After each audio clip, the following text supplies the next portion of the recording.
In this video, I will teach you how to write the background section of your thesis.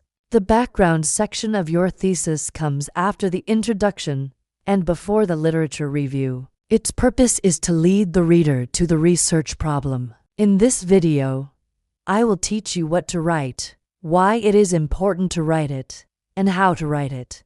Hi, I am a PhD writer, and this channel offers PhD-level writing support. If you are interested in learning more about academic writing or getting feedback on your writing, consider subscribing. Let us start with what is the background section. The background section of a thesis introduces and describes a research problem by referencing existing literature to provide context. The background section should explain the history and the context of the research problem and should discuss the theoretical background of the research problem. This includes the root of the problem, the context within theory, research, or practice, the scope of the problem, and the extent to which previous studies have investigated the problem. The background section highlights gaps in previous studies that the current study will address.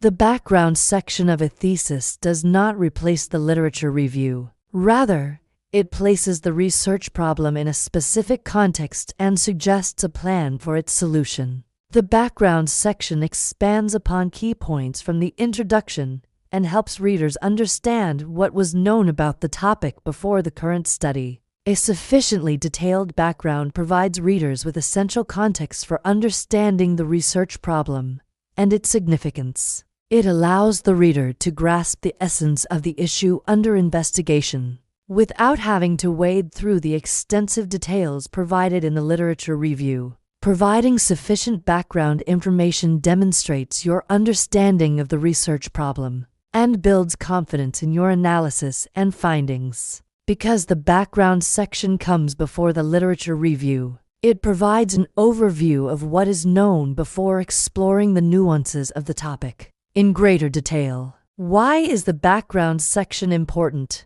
The background section of a thesis is important because it allows you to introduce concepts, ideas, and theories that are central to the research problem. It allows you to trace the evolution of ideas and their impact on the current research problem. It enables you to show how the current research problem fits into the bigger picture of the field of study. The background section allows you to show the reader that you have thoroughly researched the topic and are knowledgeable about the subject matter. What to write in the background section? The background section should provide enough information to allow the reader to understand the research problem. What is the origin of the problem? How did the problem develop over time? What theories and concepts help explain the problem? You might want to include the most important research studies related to the problem. For example, if your study is based on a theory, you will need to explain the theory in the background section. Or if your study uses a new analytical method, you will need to explain how the method works and why it is useful. If the problem is esoteric or highly specialized, you may need to explain the basic concepts and ideas that are necessary for the reader to understand the problem. Or if the problem involves unique variables or a unique set of texts, you may need to explain those as well. How to write the background section of a thesis. The background section should be written in a clear and concise manner. The purpose of the background section is to provide the reader with just enough information to understand the research problem. Elaborate on critical points and key issues in the literature review. Do not get bogged down in details.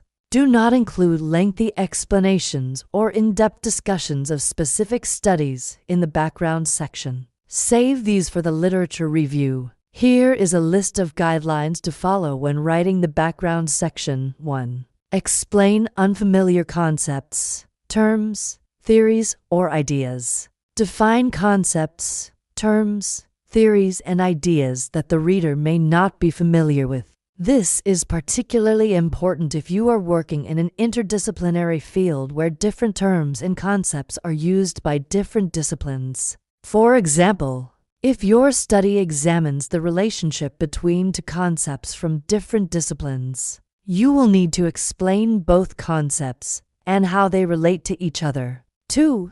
Explore historical elements. Historical context is important for providing background information. For example, if your study examines the impact of a social policy, you may need to explain how the policy developed and why it was implemented.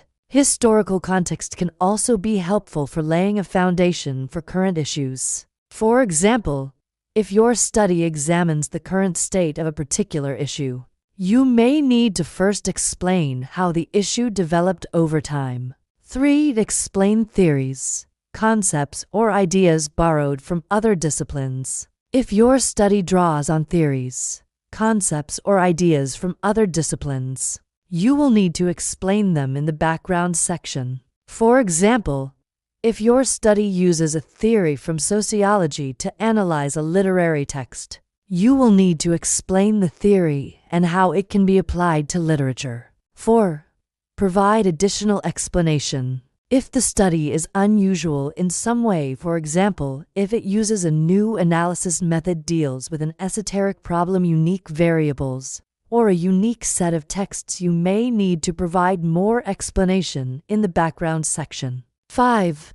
Most introductions require some contextualizing. Some introductions do not require much contextualizing. If you are writing for an audience that is likely to be familiar with the topic, you may not need to provide much background information. However, if you are writing for an audience that is less familiar with the topic, you will need to provide more background information. What to include in the background section? The background section should include the following. 1. A general summary of the foundational research literature on the topic. This should provide the reader with enough information to understand the main points of the literature. 2. Key concepts, theories, and definitions that are important for understanding the research problem. 3. Historical background of the problem if relevant. 4. Any relevant cultural, economic, gender, historical, interdisciplinary, philosophical, physical or spatial, political, social, or temporal aspects. 5. A discussion of the scope of the problem and the extent to which previous studies have investigated it. This should highlight any gaps in previous research that your study will address. What to avoid in the background section? The background section should not include 1. Lengthy explanations or in-depth discussions of specific studies. These belong in the literature review. 2.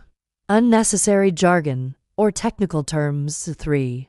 Background information that is already known by the target audience. 4. Personal opinions or beliefs. How long should the background section be? The length of the background section will vary depending on the topic and the audience. However, it should be long enough to provide the reader with all the information they need to understand the research problem. In general, the background section should be as brief as possible while still providing the reader with the necessary information. When writing the background section, keep in mind the following. 1. Your professor may have specific requirements for the background section. Be sure to follow these carefully. 2. The background section should flow logically from the introduction. 3. Use headings and subheadings to organize the background section. 4. Write in a clear and concise style. Use precise language and avoid jargon or technical terms that your audience may not be familiar with.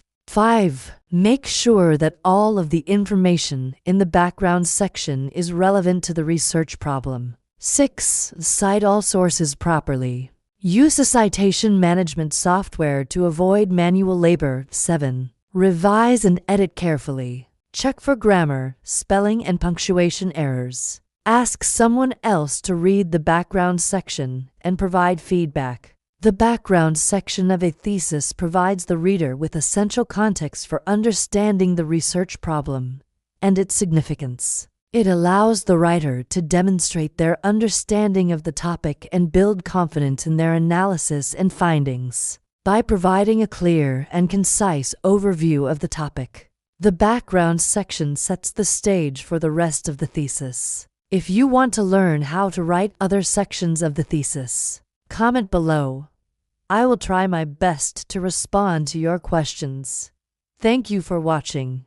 Good luck with your writing and see you soon.